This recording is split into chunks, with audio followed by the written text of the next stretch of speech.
What if the universe isn't silent at all? What if every star, every mountain, every single atom is in a constant state of worship? Today we're diving into a theological text that makes this very claim. And you know what?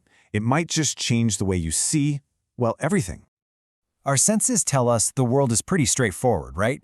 It's made of inert matter. We see mountains, we hear wind, we feel the rain. But the text we're exploring today completely challenges that perception. It asks us to consider, what if there's a deeper reality, just beyond our senses, a constant prayer that we're simply not tuned in to hear? So, let's step into this alternate reality, shall we? In this first section, we're going to start to dismantle our everyday assumptions about the world around us, and really our place within it.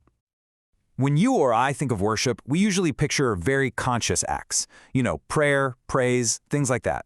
These are all things we choose to do. It's an action, a decision made by beings with free will, like us. But here's the thing. The text we're digging into argues that this human-centric view is just a tiny sliver of the truth.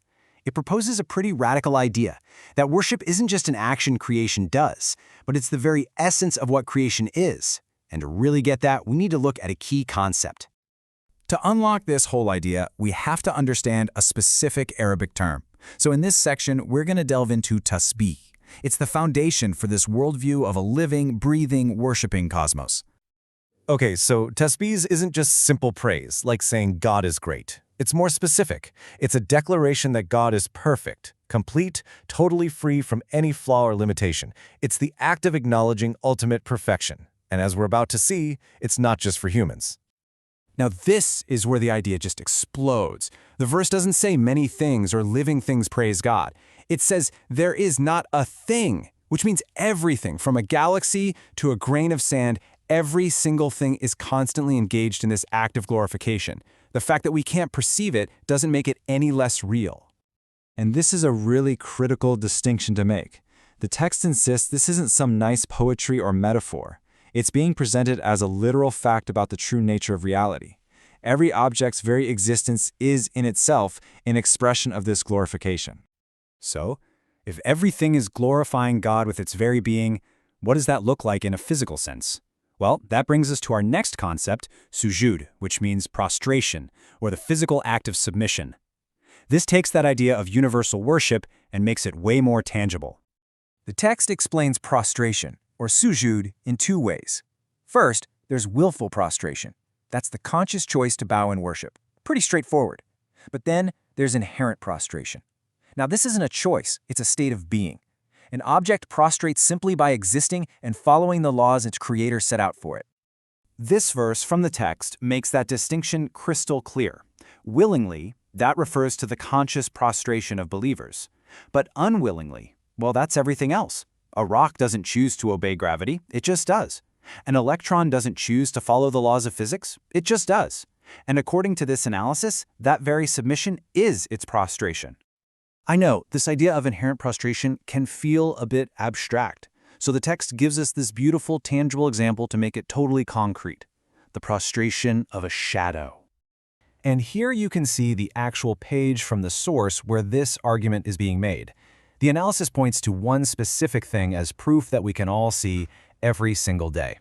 The verse explicitly names shadows as participants in this cosmic worship. And just think about it for a second.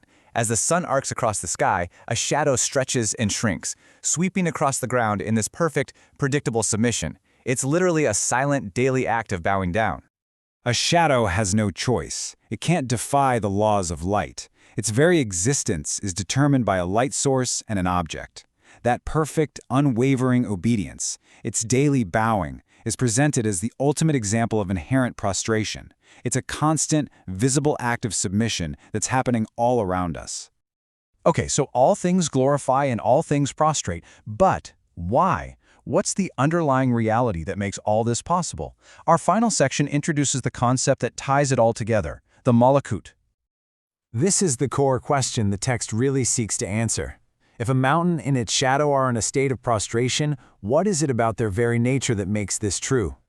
The answer, according to the text, is malakut. Think of it like this. It's the inner unseen reality of everything. While we see the outer physical form, the inner dimension, the malakut, is its direct connection to the Creator. It's the dimension of pure dependence and submission. And this is what connects everything. The universal glorification and prostration aren't just outward actions. They're expressions of this inner reality. A shadow prostrates and a star glorifies, because in their malakut bashil, in their essential being, they are nothing but submission to their Creator. The physical world we see is just the outer shell of this profound inner truth. So the analysis leaves us with this really powerful final thought to chew on. If we exist within a cosmos where every single atom is glorifying and every shadow is prostrating, the one thing that truly distinguishes us is choice. The universe is already in submission. So the only question left is, will we willingly join in?